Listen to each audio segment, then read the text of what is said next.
Lakshmi Srinivasa jewelleries proprietors Duggi Srinivasarao, Duggi Abhinay, IT hub ఎదురుగా Yellandu cross road, Khammam. ఉమ్మడి ఖమ్మం, వరంగల్, నల్గొండ జిల్లాల పట్టభద్రుల ఓటింగ్ ప్రక్రియ ఈరోజు ఉదయం 8 గంటలకు ప్రారంభమైంది. 4 గంటల వరకు కూడా పట్టభద్రుల ఎన్నికల ఓటింగ్ జరగనుంది.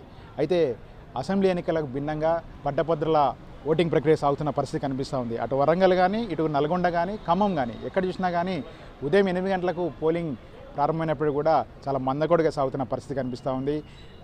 ఓటర్లు, పట్టభద్ర ఓటర్లు అంటే ఈ పట్టభద్రుల ఎలక్షన్ ఒక ప్రత్యేకత సంతరించుకుంది. రాజ్యాంగం కల్పించిన హక్కు ప్రకారం పట్టభద్రులు ఎవరైతే గ్రాడ్యుయేట్స్ ఉంటారో వారు మాత్రమే ఓటు హక్కు వినియోగించే అవకాశం ఉంటుంది. ఎటువంటి పరిస్థితుల్లో దాదాపు 4.5 లక్షల మంది పట్టభద్ర ఓటర్లు ఇక్కడ ఉమ్మడి వరంగల్, ఖమ్మం, నల్గొండ జిల్లాల పరిధిలో ఉన్నారు.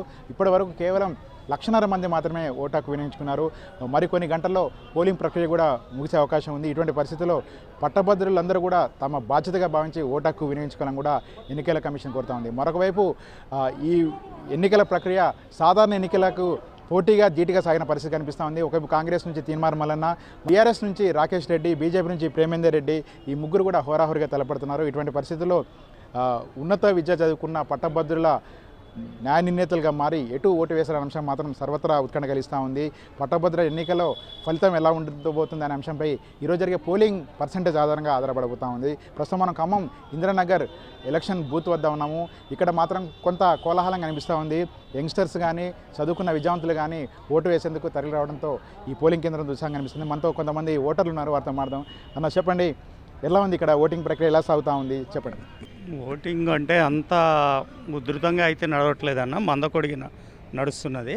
అయితే గ్రాడ్యుయేట్లందరికీ కూడా చేసే విజ్ఞప్తి ఏంటంటే, మనము గ్రాడ్యుయేట్లం కావటాన ఏది అన్యాయం, ఏది న్యాయము, ఎవరిని ఎన్నుకుంటే మనకు న్యాయం జరుగుతుంది అనేది మనం ఆలోచించగలుగుతాం. కాబట్టి అందరికీ చేసే ఓటర్ మహాశైలందరికీ చేసే విజ్ఞప్తి ఏంటంటే, ప్రతి ఒక్కళ్ళు కూడా గ్రాడ్యుయేట్ ఓటు ఉన్న ప్రతి ఒక్కరు కూడా వచ్చి మీ ఓటు అమూల్యమైనటువంటి ఓటు హక్కును వినియోగించుకొని ఒక ప్రజలకు సేవ చేయగల సమర్థవంతమైన నాయకుడిని ఎన్నుకొని మనం పరిపాలించుకునేటట్టుగా అందరూ కూడా సహకరించాలని కోరుచున్నాను. అన్న మీరు చెప్పండి అన్న, ఇప్పుడు జనరల్ ఎలక్షన్స్ కంటే కూడా గట్టిగా ఇక్కడ ప్రచారం జరిగింది.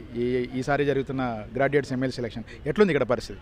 అంటే భారత రాజ్యాంగం కల్పించిన హక్కుని జనరల్ ఎన్నికల్లో అన్ఎడ్యుకేటెడ్ కూడా విరివిరిగా వచ్చి ఉదయం 7 గంటలకు వచ్చి బారులు తీరినటువంటి పరిస్థితి ఉంది.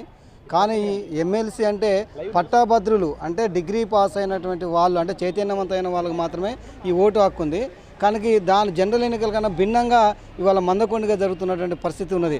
అంటే చదువుకున్న వాళ్ళే ఒక మంచి క్యాండిడేట్ని ఎన్నుకోవాలంటేనే వెనక ముందు ఆలోచిస్తున్న పరిస్థితి ఉంది. కాబట్టి ఏదైతే భారత రాజ్యాంగం మనకు కల్పించిన ఓటు హక్కును, ఆ ఓటు హక్కును సద్వినియోగం చేసుకొని ఎవరినైతే ఎన్నుకోవాలనో వారిని మంచి ఈ టైంలో ఎన్నుకుంటేనే సమాజం ఉపయోగపడుతుంది, రాష్ట్రం అభివృద్ధి అవుతుంది, జిల్లా అభివృద్ధి అవుతుంది. కాబట్టి ఇప్పుడైనా ఇళ్లలో ఉన్నటువంటి పట్టభద్రులైనా ఇప్పటికైనా చైతన్యంగా ఆలోచించి వచ్చి తమ ఓటుని వినియోగించవలసిందిగా విజ్ఞప్తి చేస్తున్నాం. కొంతమంది మహిళలు కూడా ఎండను లెక్క చేయకుండా ఓటు వేయడానికి వచ్చారు. చెప్పండి అమ్మా, ఎలా ఉంది ఇక్కడ పరిస్థితి? చాలా ప్రశాంతంగానే ఉందండి. ఓటు మేము వేయడానికి వచ్చాము, ఎండ కూడా లెక్క చేయకుండా ఓటు వేయడానికి వచ్చాము. చాలా ప్రశాంతంగా జరిగింది. నేను కూడా ఓటు వినియోగించుకున్నాను. మీరు కూడా ఓటు వినియోగించుకుంటే బాగుంటుంది. మొత్తం మనం చూస్తే ఇక్కడ ఎమ్మెల్సీ ఎలక్షన్స్లో కొంత అవేర్నెస్ లోపం కూడా కనిపిస్తూ ఉంది. ఓన్లీ గ్రాడ్యుయేట్స్ మాత్రమే ఇక్కడ ఓటు వేసే అవకాశం ఉంది. అయితే గ్రాడ్యుయేట్స్ ఓటు హక్కు నమోదు చేయించుకోవడంలో నెలకొన్న సాంకేతికమైన లోపాలతో కొంత ఇబ్బందికర పరిస్థితులు ఏర్పడుతున్నాయి. ఆన్లైన్లో ఓటు నమోదు చేయించుకున్నా కానీ పోలింగ్ కేంద్రం ఎక్కడుందో తెలియకపోవడం కొంతమంది, మరొకవైపు పోలింగ్ కేంద్రానికి వచ్చినా కానీ ఇక్కడున్న ఓటర్ లిస్టులో తమ పేరు లేకపోవడంతో కానీ మరికొందరు వెనుతిరుగుతున్న పరిస్థితి కనిపిస్తుంది. మరొకవైపు ఎండ కూడా చాలా ఎక్కువగా ఉంది. 46 డిగ్రీల ఉష్ణోగ్రత నమోదు అవుతూ ఉంది. సాధారణ అసెంబ్లీ ఎన్నికలప్పుడు మాత్రం కోలాహలంగా కనిపించింది. 7 గంటలకే ఓటర్లు పోలింగ్ బూత్లో బారుతీరిన పరిస్థితి కనిపిస్తుంది. కానీ ఈ పట్టభద్రుల ఎమ్మెల్యే ఎలక్షన్స్ను మాత్రం ఇక్కడ కోలాహలం కొంచెం తగ్గినట్టు కనిపిస్తూ ఉంది. కొన్ని సెంటర్స్లో హంగామా కనిపిస్తున్నా మరికొన్ని సెంటర్లు మాత్రం పూర్తిగా బోసిపోయిన పరిస్థితి కనిపిస్తూ ఉంది. 4 గంటల వరకు కూడా నమోదయ్యే పోలింగ్ శాతం ఆధారంగానే గెలిపేవారి అంశంపై మాత్రం స్పష్టత వచ్చే అవకాశం కనిపిస్తూ ఉంది. ఖమ్మం నుంచి కెమెరామెన్ వెంకట్తో నాగేంద్ర, సుమన్ టీవీ.